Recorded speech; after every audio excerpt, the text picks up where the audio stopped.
Encontrei uma mulher dominando sobre Sabá, e a ela foi dado de tudo, possuindo um poderoso trono. Assim disse o pássaro Rupoi ao rei Salomão, num dos textos contidos no Alcorão. A história da famosa soberana já foi contada das mais diversas formas, principalmente em textos religiosos, considerados as únicas fontes disponíveis sobre sua vida. Ao longo dos séculos, a arte e a literatura se apropriaram da trajetória da rainha que teria viajado da Etiópia ou da Arábia para averiguar a sabedoria do lendário monarca bíblico. Mas assim como ocorreu com Cleópatra VII do Egito, a figura de Sabá se cristalizou no imaginário moderno de forma bastante sexualizada. Os pintores do século XIX, por sua vez, a embranqueceram e lhe deram uma vasta cabeleira loira e olhos claros. Hoje sua narrativa permanece um mistério, assim como certamente o fora nos tempos antigos. Dado a ausência de outras evidências arqueológicas que comprovem sua existência, muitos pesquisadores consideram que ela não passa de uma lenda criada pelo autor do Livro dos Reis no Antigo Testamento. Contudo, o fato de a rainha de Sabá ser citada não apenas na Bíblia, como também no Targum Sheni, no Alcorão, e no Quebra Nagast, demonstra que a sua fama era conhecida em diversas culturas pertencentes a povos localizados na África Oriental e na Península Arábica. Com efeito, seja na tradição islâmica ou etíope, os textos religiosos falam de uma mulher independente, governando um reino fabulosamente rico ao sul de Judá. A depender da fonte, seu nome pode aparecer como Bilquis ou Maqueda ou simplesmente Rainha de Sabá. A localização exata da região é alvo de disputa entre os historiadores. Os que defendem que ela veio da Etiópia afirmam que a soberana governava sobre uma extensão de terras onde depois se formou a civilização de Axum, no século I da era cristã. Dada a escassez de maiores evidências arqueológicas, o período anterior ao surgimento desse reino é pouco conhecido pela historiografia. Algumas inscrições feitas nos séculos II e III praticamente se constituem nos únicos testemunhos datáveis onde se pode observar a primeira versão do alfabeto etíope. Nenhuma delas, porém, menciona a existência de uma rainha ou princesa governando naquela região por volta do século X a.C. Por outro lado, esses textos indicam que a primeira civilização axumita não havia rompido completamente com a sua cultura anterior, marcada pela influência sul-arábica, conforme podemos ver nas grandes pedras de Ezana e Caleb. É possível, então, que o reino de Axum tenha suplantado ou evoluído a partir de outro, conhecido como Dimt. De acordo com os indícios, Dimt havia estabelecido algum tipo de intercâmbio comercial e cultural com o sul da Arábia. O reino teria florescido entre os séculos X e V a.C., a partir de sua capital, Yerra. Ali, o deus da lua, chamado de Almaca, era adorado como principal divindade, e havia um templo erguido em sua homenagem, mas pouco mais se sabe a esse respeito. A tradição etíope defende que Maqueda, como eles chamam a rainha de Sabá, teria governado a partir do Palácio de Pedra, localizado na antiga capital do reino de Axum, embora não disponham de qualquer registro que suporte essa afirmação. Alguns moradores dessa região ainda hoje acreditam que a soberana teria sido a fundadora de uma dinastia salomônica que durou por 3 milênios, até que seu último descendente, Haile Selassie, morreu em 1975. Foi desse palácio de pedra, composto por um labirinto de quartos e passagens em ruínas, incluindo uma grandiosa sala do trono, que a rainha de Sabá teria partido para Jerusalém ao encontro do rei Salomão por volta do ano 1000 a.C. Hoje, o monumento é considerado um patrimônio da humanidade, mas a história de que a monarca teria vivido nele não passa de uma crença local, uma vez que os arqueólogos datam sua construção de 6 a.C. Todavia, em 2012, a arqueóloga Louise Schofield encontrou na antiga Axum algumas evidências da cultura sabiã, oriunda do sul da Arábia. Entre as pistas descobertas, se destacam estelas de pedra inscritas com um sol e uma lua crescente, o cartão de visitas da terra de Sabá, segundo os especialistas. Levando em consideração as fontes disponíveis, os sabianos provinham de um dos reinos mais ricos da Península Arábica. Por volta do ano de 950 a.C., ele era um centro comercial importante para as rotas de incenso. Seu poder e influência permaneceram crescentes até o ano 275 d.C., quando foram então invadidos pelos Imiaritas. Se Dimti era uma colônia sabiana na Etiópia, isso não é possível dizer. Contudo, a proximidade das duas culturas sugere uma relação bastante estreita.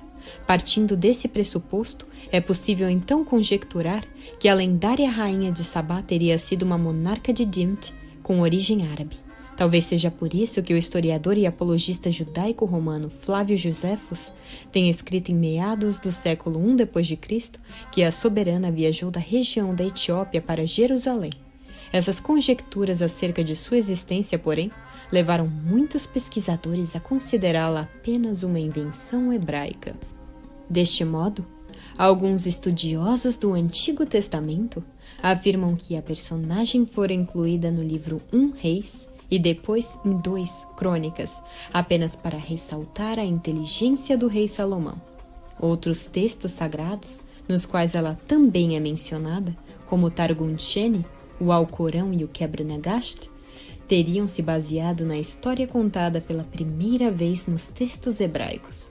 Na versão da King James Bible, o encontro do rei com a rainha de Sabá é narrado da seguinte forma, abre aspas, a rainha de Sabá tomou conhecimento da fama que Salomão havia alcançado graças ao nome do Senhor e foi a Jerusalém a fim de averiguar sua sabedoria mediante uma série de questionamentos complicados.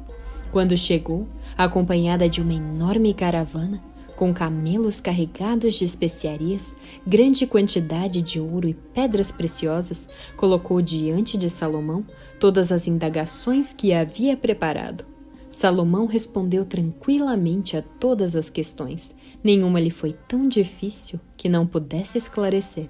Constatada assim toda a sabedoria de Salomão, e observando atentamente o palácio que ele havia erguido, os alimentos que eram servidos à mesa, o alojamento destinado aos seus oficiais, os criados e copeiros do rei, todos uniformizados, e os holocaustos que Salomão realizava no templo de Wahed, a visitante ficou maravilhada. Então ela declarou ao rei, de fato, tudo quanto tenho ouvido em meu país acerca de tuas grandiosas realizações e de tua notável sabedoria é verdade. Contudo, eu pessoalmente não acreditava no que diziam, até ver com meus próprios olhos, e, portanto, posso afirmar que não me comunicaram nem a metade da realidade, e tu ultrapassas em muito o que me transmitiram, tanto em sabedoria como em riqueza. Felizes as tuas mulheres, felizes estes teus servos que estão continuamente na tua presença e ouvem a tua sabedoria. Bendito seja o Senhor, o teu Deus, que se agradou de ti e te colocou no trono de Israel.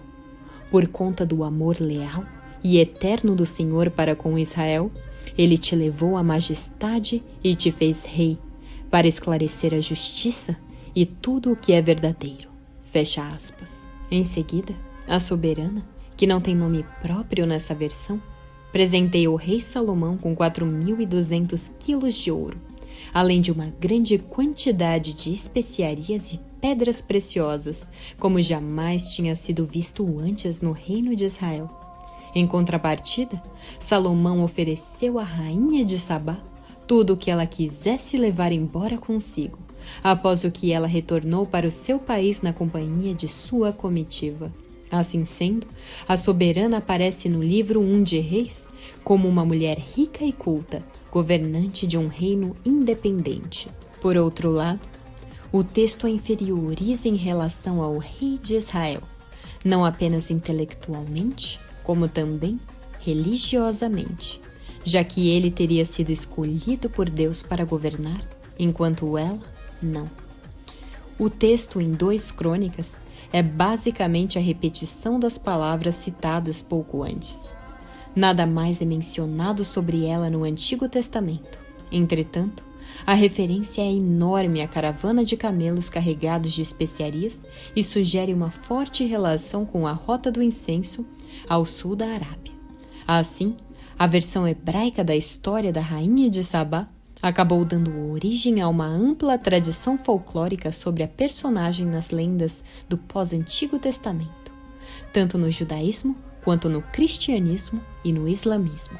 As palavras "ela foi" e "o rei Salomão presenteou a rainha de Sabá com tudo o que ela desejou" foram interpretadas como um indício de uma suposta relação sexual entre os dois, que teria gerado um filho chamado Menelik, Roboão ou Nabucodonosor. Em algumas passagens do Novo Testamento, como em Mateus e Lucas, ela é mencionada como a Rainha do Sul, que veio dos confins da terra para ouvir a sabedoria de Salomão. Já em Atos, possivelmente, há uma referência a ela na figura de Candace, rainha dos etíopes. No Targum Sheni, uma tradução aramaica do livro de Esther, a história da rainha de Sabá e do rei Salomão é repetida como um de seus contos auxiliares.